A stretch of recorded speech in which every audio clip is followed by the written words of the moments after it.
That's superb, and kind of built it that way as well. Especially where, as you were mentioning earlier, you essentially, your store card is there to grow with the child as well, which is a Yeah, fabulous idea. and the family. And the family, yeah, yeah. So yeah, you'll be there from day one. So you mentioned as well, obviously, your affiliate partners. What was your process about obviously approaching them in the first place? It must have been quite difficult to get them on board initially. Was it not? To get them excited about being a Um, partner? But I suppose it's free money, isn't it?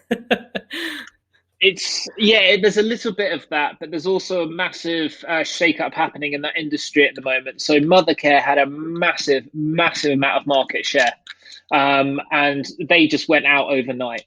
So there's a big industry uprising going on there, where there's just so many small sellers. Mm. People don't really buy retailers; they buy brands in this space.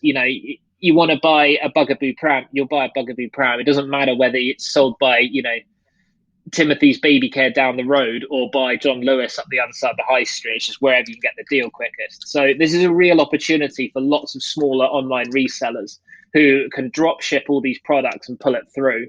However, getting market share, getting sales amongst so many different people selling almost the same products is really, really difficult.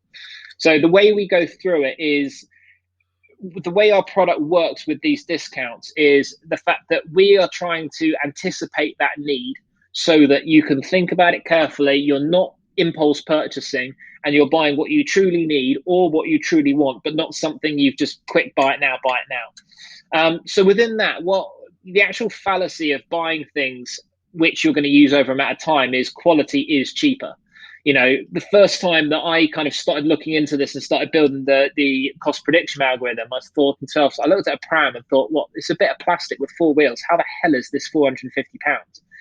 But when you go deeper and you realize, okay, well, there's more expensive ones and there's cheaper ones. But if you're immediately hit with that cost, you're going to go for the cheaper one because that's what you've got available at the time. But after 6 months, it might break and you need another one. And then maybe you have another child and then they'll break at some point. You need another one to get them through. And by that point, you've bought four prams. So even if you save and buy one that's £200 cheaper, you're paying more than if you bought the high quality one at the beginning.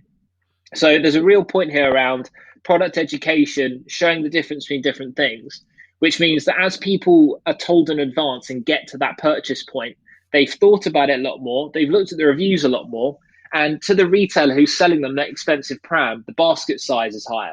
So they're getting more money than would do otherwise. The other thing is just getting the trust of the retailers. In the situation when parents or a stock village is saving up for an expensive item, they're saving up and they know there's a discount once they've saved up the money. And to get that and make sure that's there, we need long-term partnerships with our retailers. There's no point. I mean, I'd be really upset if somebody was like, right, I'm going to get this pram. It's going to be amazing. And then 2 days before they're ready to purchase, the discount disappears. They'll be like, what was I doing all this for? So what do you do? So, do you have like a code that they can save on the side, or how does it work? how does it work in terms of the card itself? No, sorry, a code. Yeah. You said the discount, Oh, yeah. and if it No, disappears so the the next day. discount, yeah, no, so the discount's part of the account. So you spend on your store card and there's a discount and it all just happens automatically. But I'm saying like the retailer stops the partnership is what I'm saying. We need to make sure the partnership keeps through. Oh, So right, what I we see, say okay. to them when we start on is we say, look, we want you on our platform for a really long time. There's going to be people who aspire to kind of own your products and to own the ones you're selling. So therefore we make it a deal, which is a long-term deal, not a short-term deal. With the type of product we are in general, there's lots of big comparison sites out there that kind of do lots of money product comparison. Much bigger companies, much more established finance sources, which means that they can take much bigger losses than we can. We're never going to be able to compete on price alone. The real competition is whether we have a product that differentiates itself enough that we can compete on the fact that it's a better product, not because it's the same thing as all those other financial products out there, just with a different logo and a different price point on it. With the retailers, this is what we're trying to get into as well. It's like, what's the aftercare? What is the other things that come with it? Is there a sort of club you join when you kind of buy from this, and kind of what's coming further on?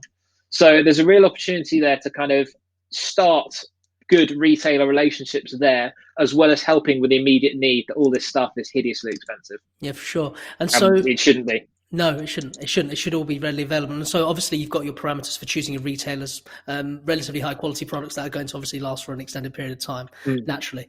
Obviously it bodes well for your brand.